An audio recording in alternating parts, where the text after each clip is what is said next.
ನಮಸ್ಕಾರ ಸ್ನೇಹಿತರೆ, ನನ್ನ ಹೆಸರು ಪುಷ್ಪ. ನನಗೆ ಒಬ್ಬಳು ಮುದ್ದಾದ ಮಗಳು ಮತ್ತು ಒಬ್ಬ ಮಗ ಇದ್ದನು. ಇವರಿಬ್ಬರಿಗೂ ಮದುವೆಯಾಗಿತ್ತು.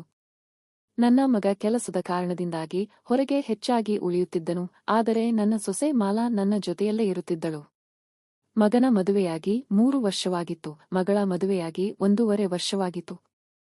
ಒಂದು ದಿನ ನನ್ನ ಮಗಳು ದೀಪಾ ಫೋನ್ ಮಾಡಿ, ಅಮ್ಮ, ನಿನ್ನ ಅಳಿಯನ ಕೆಲಸ ಹೋಗಿದೆ ಎಂದು ಅಳುತ್ತಾ ಹೇಳಿದಳು. ಈಗ ನನ್ನ ಮಗಳ ಕಷ್ಟ ಹೆಚ್ಚಾಗಬಹುದೆಂದು ನಾನು ನಿರ್ಧಾರ ಮಾಡಿದೆ. ಅವಳು ನನ್ನನ್ನು ನೋಡಲು ಬಂದಾಗ ಅವಳ ಮುಖದ ಮೇಲೆ ಅವಳು ತುಂಬಾ ಕಷ್ಟದಲ್ಲಿರುವುದು ಎದ್ದು ಕಾಣುತ್ತಿತ್ತು. ದೀಪಾ, ಎಲ್ಲಿಯವರೆಗೆ ಅಳಿಯಂದಿರಿಗೆ ಕೆಲಸ ಸಿಗುವುದಿಲ್ಲವೋ ಅಲ್ಲಿಯವರೆಗೆ ನೀವಿಬ್ಬರೂ ನಮ್ಮ ಜೊತೆಯೇ ಇರಬಹುದು ಎಂದು ಹೇಳಿದೆ. ಆದರೆ ನನ್ನ ಸೊಸೆ ಮಾಲಾ ಅವರಿಗೆ ಸರಿಯಾಗಿ ಸ್ಪಂದಿಸಲಿಲ್ಲ.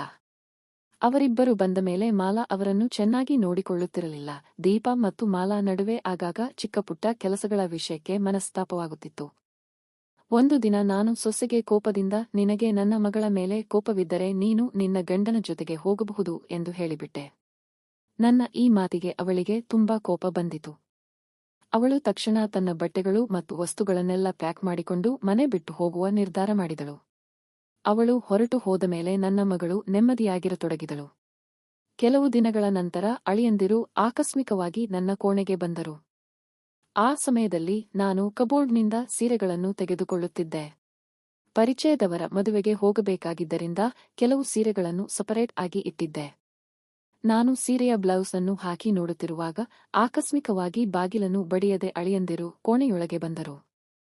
ಅವರನ್ನು ನೋಡಿ ನಾನು ತಕ್ಷಣ ತಿರುಗಿಕೊಂಡೆ. ಅದು ಅನಿರೀಕ್ಷಿತವಾಗಿತ್ತು. ಇದರಿಂದ ನನಗೂ ಹಾಗೂ ಅಳಿಯಂದಿರಿಗೂ ಒಂದು ಅಸಹಜ ಭಾವನೆ ಕಾಡತೊಡಗಿತ್ತು. ನಾನು ತಕ್ಷಣ ಸೆರಗನ್ನು ಮೇಲೆ ಹಾಕಿಕೊಂಡೆ. ಮನೆಯಲ್ಲಿ ನಾನು ಮತ್ತು ಸೊಸೆ ಇಬ್ಬರೇ ಇರುತ್ತಿದ್ದರಿಂದ ನನಗೆ ಬಾಗಿಲನ್ನು ಹಾಕಿಕೊಳ್ಳುವ ಅಭ್ಯಾಸವಿರಲಿಲ್ಲ, ಯಾಕೆಂದರೆ ಮನೆಯಲ್ಲಿ ಗಂಡಸರು ಯಾರೂ ಇರಲಿಲ್ಲವಲ್ಲ. ಹಾಗಾಗಿ ನಾನು ಅಳಿಯಂದಿರ ಕಡೆ ತಿರುಗಿ ನೋಡಿದಾಗ ಅವರು ಬೆಡ್ ಬಳಿ ನಿಂತಿದ್ದರು. ದಯವಿಟ್ಟು ಕ್ಷಮಿಸಿ ಅತ್ತೆ, ಅಕಸ್ಮಾತಾಗಿ ಬಂದುಬಿಟ್ಟೆ ಎಂದು ಕ್ಷಮೆ ಕೇಳಿದರು. ಅತ್ತೆ, ನೀವು ನಮಗೆ ತುಂಬಾ ಸಹಾಯ ಮಾಡುತ್ತಿದ್ದೀರಿ. ಮಗಳನ್ನು ಅಳಿಯನನ್ನು ಮನೆಯಲ್ಲಿ ಇಟ್ಟುಕೊಳ್ಳುವವರು ತಾಯಿಯ ಸಮಾನ. ನೀವೇನು ಚಿಂತೆ ಮಾಡಬೇಡಿ, ನಾನು ಇಲ್ಲಿ ಜಾಸ್ತಿ ದಿನ ಇರುವುದಿಲ್ಲ ಎಂದರು. ಅಳಿಯನಿಗೆ ಅತ್ತೆಯ ಮನೆಯಲ್ಲಿ ಹೆಚ್ಚು ದಿನ ಇರುವುದು ಶೋಭೆ ತರುವುದಿಲ್ಲ, ಆದಷ್ಟು ಬೇಗ ಕೆಲಸ ಹುಡುಕುತ್ತೇನೆ ಎಂದರು. ಆಗ ನಾನು, ನೀವು ಧನ್ಯವಾದ ಹೇಳುವ ಅವಶ್ಯಕತೆ ಇಲ್ಲ, ನೀವು ಈ ಮನೆಯ ಅಳಿಯ, ನಾಚಿಕೆ ಪಡಬೇಡಿ.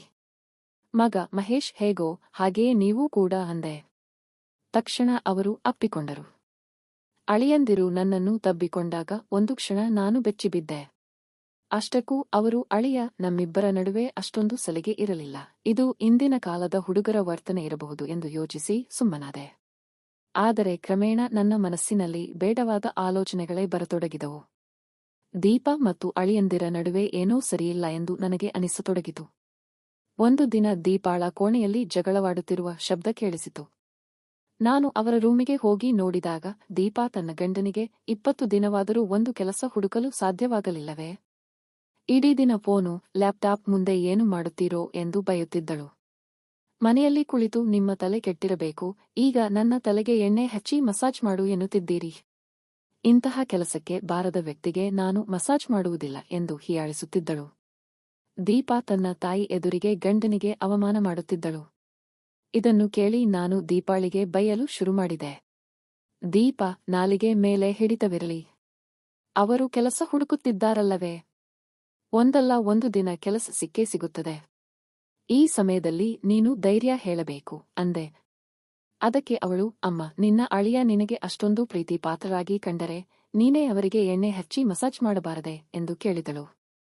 ಅವಳ ಮಾತಿಗೆ ನಾನು ಮರುಮಾತನಾಡುವಷ್ಟರಲ್ಲಿ ಅಳಿಯಂದಿರು ನನ್ನ ಕೈ ಹಿಡಿದು ಹೊರಗೆ ಕರೆತಂದರು. ಅತ್ತೆ, ದೀಪಾಳ ಸಿಡುಕುತನ ನನಗೆ ಅರ್ಥವಾಗುತ್ತದೆ. ನನ್ನ ಹಣೆ ಬರಹ ಚೆನ್ನಾಗಿಲ್ಲ, ಎಷ್ಟೇ ಪ್ರಯತ್ನಿಸಿದರೂ ಕೆಲಸ ಸಿಗುತ್ತಿಲ್ಲ ಎಂದು ಕಣ್ಣೀರು ಹಾಕಿದರು. ನನಗೆ ಬೇಸರವಾಗಿ, ನೀವು ಇಲ್ಲಿ ಕುಳಿತುಕೊಳ್ಳಿ, ನಾನೇ ಮಸಾಜ್ ಮಾಡುತ್ತೇನೆ ಎಂದು ಎಣ್ಣೆ ಹಚ್ಚತೊಡಗಿದೆ. ನಾನು ಮಸಾಜ್ ಮಾಡುತ್ತಿದ್ದಾಗ ಅವರು, ಅತ್ತೆ, ನಿಮ್ಮ ಕೈಯಲ್ಲಿ ಜಾದು ಇದೆ, ತಲೆನೋವೆಲ್ಲ ಹೊರಟು ಹೋಯಿತು. ಕತ್ತಿನ ಕೆಳಗೆ ಕೂಡ ಸ್ವಲ್ಪ ಮಸಾಜ್ ಮಾಡುತ್ತೀರಾ ಎಂದು ಕೇಳಿದರು. ಕುತ್ತಿಗೆಯ ಬಳಿ ಮಸಾಜ್ ಮಾಡುವಾಗ ನನಗೆ ಸಂಕೋಚವಾಯಿತು. ಕೈ ನೋಯುತ್ತಿದೆ ಎಂಬ ಕಾರಣ ಹೇಳಿ ನಾನು ಅಲ್ಲಿಂದ ದೂರ ಬಂದೆ. ಸ್ವಲ್ಪ ದಿನಗಳಲ್ಲಿ ಅಳಿಯನಿಗೆ ಕೆಲಸ ಸಿಕ್ಕಿತು. ಮಗಳು ತಾನು ಗರ್ಭಿಣಿಯಾಗಿರುವ ಸುದ್ದಿ ಹೇಳಿದಳು. ಅವರು ತಮ್ಮ ಮನೆಗೆ ಹೋಗಲು ತಯಾರಾದಾಗ, ಇನ್ನು ಕೆಲವು ದಿನ ಇಲ್ಲೇ ಇರಿ, ಗರ್ಭಿಣಿಯಾದ ನಿನಗೆ ನಾನು ಬೇಕಾದ್ದನ್ನು ಮಾಡಿಕೊಡುತ್ತೇನೆ ಎಂದು ನಾನೇ ತಡೆದೆ. ಆದರೆ ದೀಪಾಳ ಆರೋಗ್ಯ ಹದಗೆಟ್ಟು ಇಬ್ಬರೂ ಬೇರೆ ಬೇರೆ ರೂಮಿನಲ್ಲಿ ಇರಬೇಕಾಯಿತು. ದಿನಗಳು ಕಳೆದಂತೆ ನಾನು ಅಳಿಯಂದಿರನ್ನು ಚೆನ್ನಾಗಿ ನೋಡಿಕೊಳ್ಳುತ್ತಿದ್ದೆ.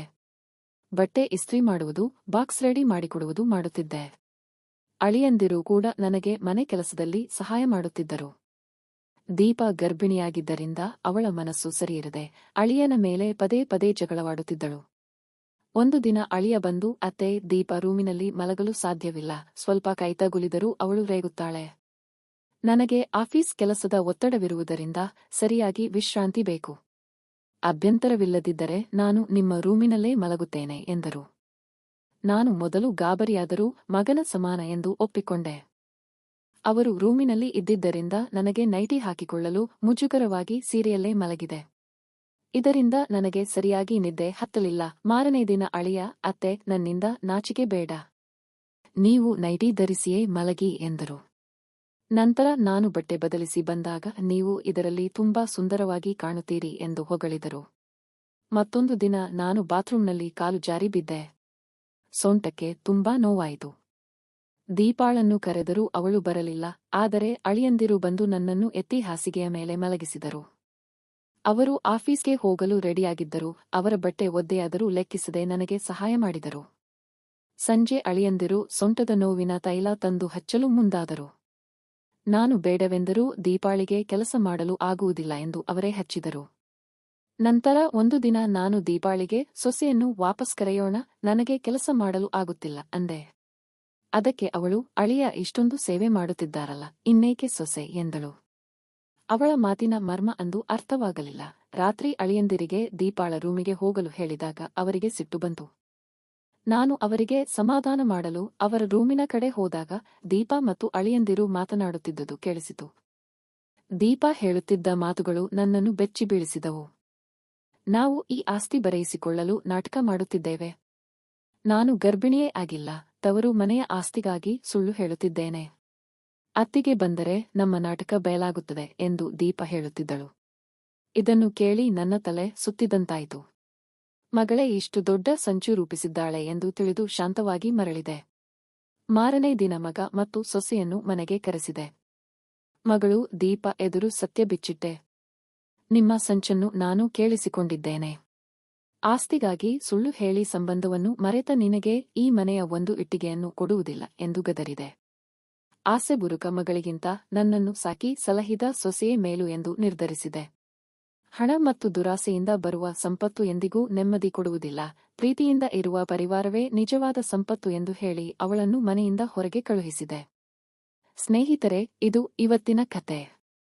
ಇಷ್ಟವಾದರೆ ಲೈಕ್ ಮಾಡಿ ಮತ್ತು ಶೇರ್ ಮಾಡಿ. ಧನ್ಯವಾದಗಳು.